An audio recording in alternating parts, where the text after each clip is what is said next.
So extended range guitar gets a bad rap. You know, 7 and 8 strings. Disgusting! Ever since the new metal revolution of the 90s popularized the first of these extended range instruments, the 7-string, these kind of guitars and their players have been associated with some negative qualities. That players of these instruments only focus on the low end, they only chug, that these players are not very skillful, and that they are ultimately trend chasers. The 7-string, I mean, you can go.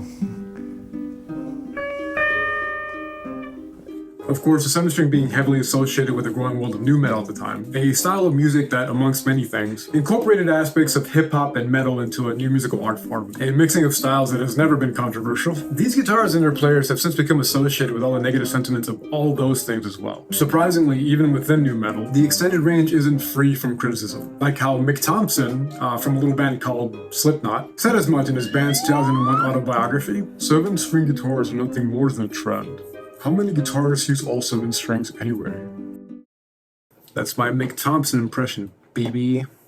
I'm very good at my job. Now, whether any of these sentiments are actually negative or accurate is highly debatable. It's not. Some of you familiar with the guitar and heavy music world may have noticed history repeating itself. When, in the late early aughts, when the 8-string became popular, players and their grandmothers all rushed into online spaces, readily trampling over their own children and nieces to voice their totally original and unique opinions about this new instrument.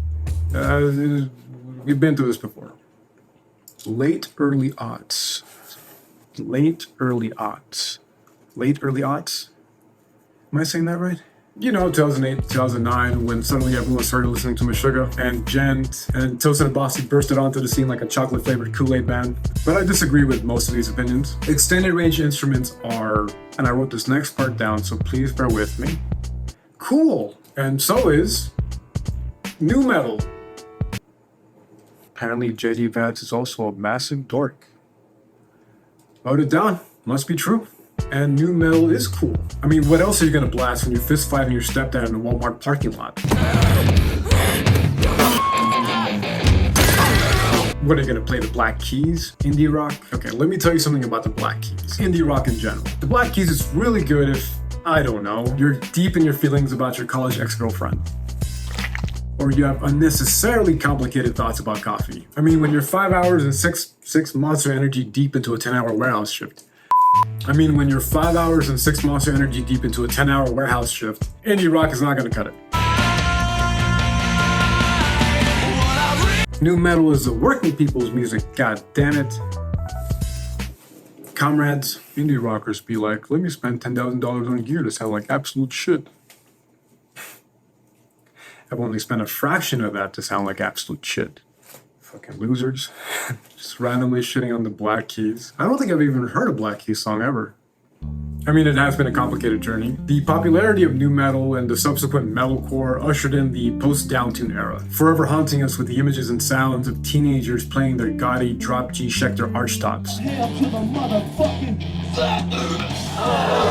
Just absolutely vile. Disgusting! But this video is not about any of that stuff. I mean, maybe a little bit.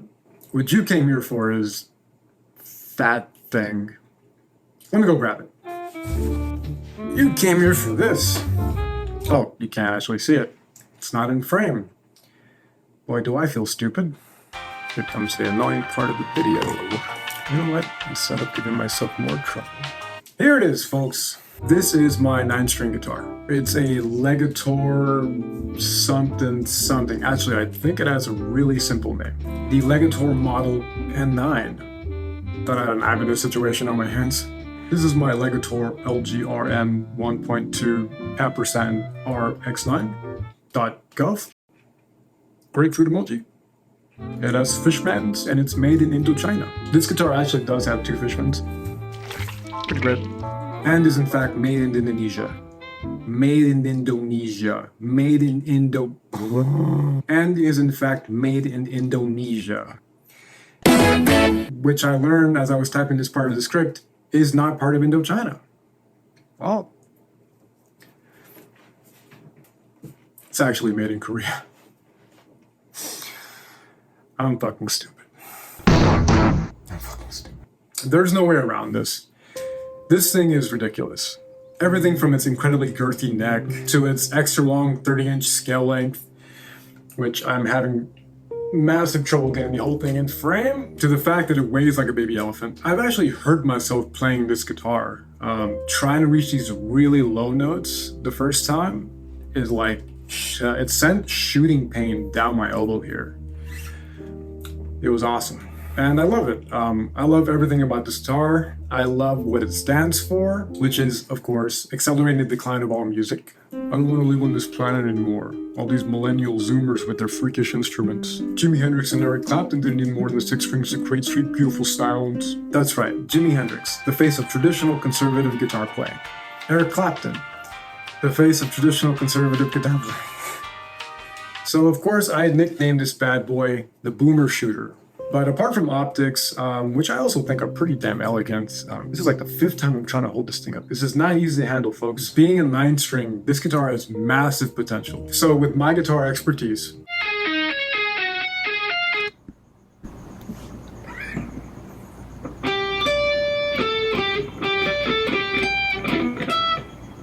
what? We're gonna see what this is truly capable of. For starters, the most obvious thing is that this guitar has massive range, spanning a few semitones just above 5 full octaves, which means you could do cool stuff like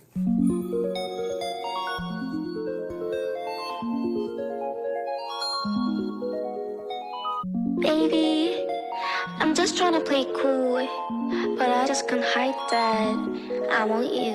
Wait a minute, 이게 뭐지? 내 심장이 랩다 잠깐만 펴.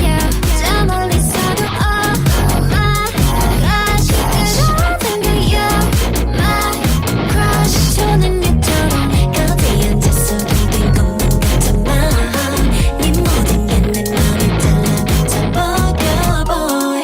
Remake 네 type 인정할게. This time I want you,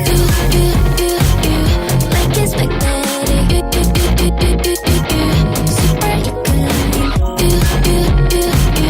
Like it's magnetic. Super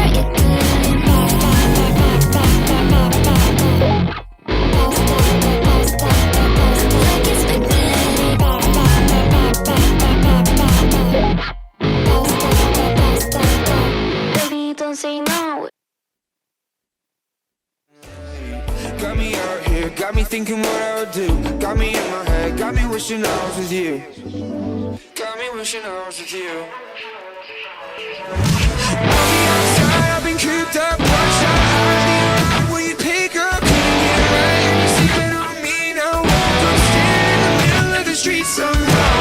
We both feel like a rerun, everything that we've done. Funny how it all played out. You couldn't look at me like I'm see-through, but I gotta see you.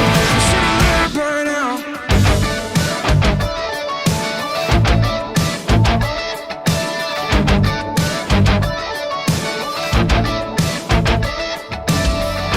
How do I get your attention? How does it feel to always have mine? How do I address this tension? How you looking for me every turn? Got me out here, got me thinking what I would do. Got me in my head, got me wishing I was with you. Got me wishing I was with you. I'll be outside, I've been cooped up, watch out, hiding. Will you pick up? Couldn't get it right, and you're sleeping on me now. I'm standing in the middle of the street somehow. We both feel like a rerun, everything that we've done. Funny how it all played out. You couldn't look at me like I've seen through, but I gotta see you. Should've let it burn out.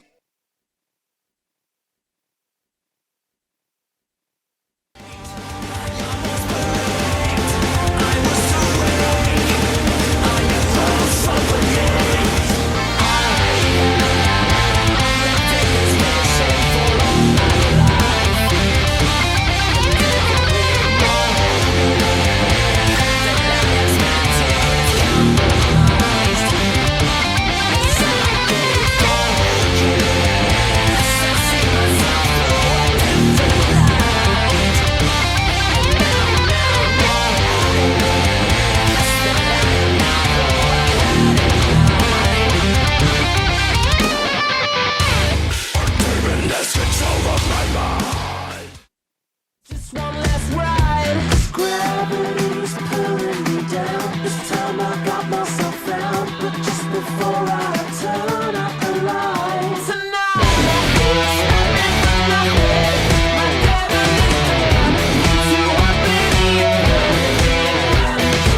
Alright, I think I got my point across. So as strange and bizarre as 9-string may seem, are strange and bizarre the same thing? What's even stranger is how normal this thing feels. Seriously, I got this thing in part out of the sheer novelty of it. It is such a departure from any guitar, any instrument I've ever owned, that I was certain it would inspire a lot of creativity. It's also just kind of funny in a way that I think many people would never really understand. And after spending more and more time with it, it's remarkable how the mind can acclimate to something once thought of as so different. And this is a common experience amongst extended range users. Steve Vai, the guy who was largely responsible for popularizing the modern extended range, so if you're mad about all this, blame him, has said that his first 7-string was daunting at first, remarking how a single string was able to throw him off his game. And I picked the thing up and the first thing I thought was, uh-oh, what have I done? It felt like a completely different instrument. But after a while, it just became normal. I'm paraphrasing, of course, but that about sums up my experience with 9-string too. I don't see it as a guitar with 9 strings, I see it as a 9-string guitar. If that makes any sense at all. Probably doesn't. But there are some drawbacks. As a guitarist, its very large form factor makes it awkward to adjust to. Its extra long scale length places its components in positions that make me really conscious of my playing, in ways that would be second nature on any other instrument. Its wide neck, while ergonomic and smooth, making access to high notes seamless, feels off reaching for lower notes. And after long play sessions, there's a noticeable tension in my fretting hand and arm. Overall, the way your body has to contort and adjust itself to this instrument is non-trivial. If you have existing shoulder issues, wrist issues, I would stay away from this guitar. NANI? More funny sound effects. And God bless you if you have small hands. You likely have a lot of legal issues you have to deal with, but you will also never play this guitar. They're eating the dogs. Now, yeah, it does seem a bit odd that a few moments ago I was saying this guitar feels normal. Yet I'm complaining about all these things that seem to contradict that, but it doesn't feel that way to me. These sentiments don't feel like a contradiction in my head. I suppose putting some of these feelings and experiences to precise words has been a bit of a challenge, or maybe it isn't a challenge at all and you understand exactly what I mean. Playing a 9-string is like operating a table saw. It's very intimidating at first, but after a while you become familiar with it. It becomes normal. These are them titanium gloves I was telling you about. It becomes another tool you use to create. Still, if you're not careful with it, it'll take your arm off. Am I talking about a 9-string or a table saw? I don't know. To be less silly, to be clearer for a moment, to be clear, I'm very good at my job. At the heart of what I'm saying has largely to do with issues of skill. You can get better at navigating an instrument. I'm sure there are 6-string bassists out there laughing at me having to navigate a 30-inch scale length, which would barely qualify as a small bass. What I'm ultimately saying is that there is a significant learning curve to the 9-string guitar. It is the anti-beginner instrument. But even with all that said, there is so much to love about this thing. It has a vibe to it that is slightly indescribable. I mean, it really shouldn't exist, but it does, and I'm glad it does. So I did originally want to include music that I actually wrote on the 9-string in this video, and I did not do that. Listen, these videos just take too much time, they take up too much creative energy, and quite frankly, at this point, I am way over it. I am so over this video. I am moving on to greener pastures. And by greener pastures, of course, I mean going back to watching K-pop stan videos at 3 in the morning while eating an egg sandwich and a bag of Fritos. Doesn't really matter anyways. My overall point was to show how cool an instrument the 9-string is, show off its range, how versatile it is, and have fun just playing some nice music. Hopefully I inspired you in some way. Maybe you'll experiment yourself with something different. Maybe through the course of this video you've been inspired to write something cool of your own. I look forward to the day it happens for me. Besides, I'm sure you could find plenty of people out there somewhere that have written beautiful things for the 9-string. I have not. And I also look forward to meeting those 2 guys eventually. And that's about it. In conclusion, 9-string is in fact very stupid and I would never recommend one. Thank you for watching.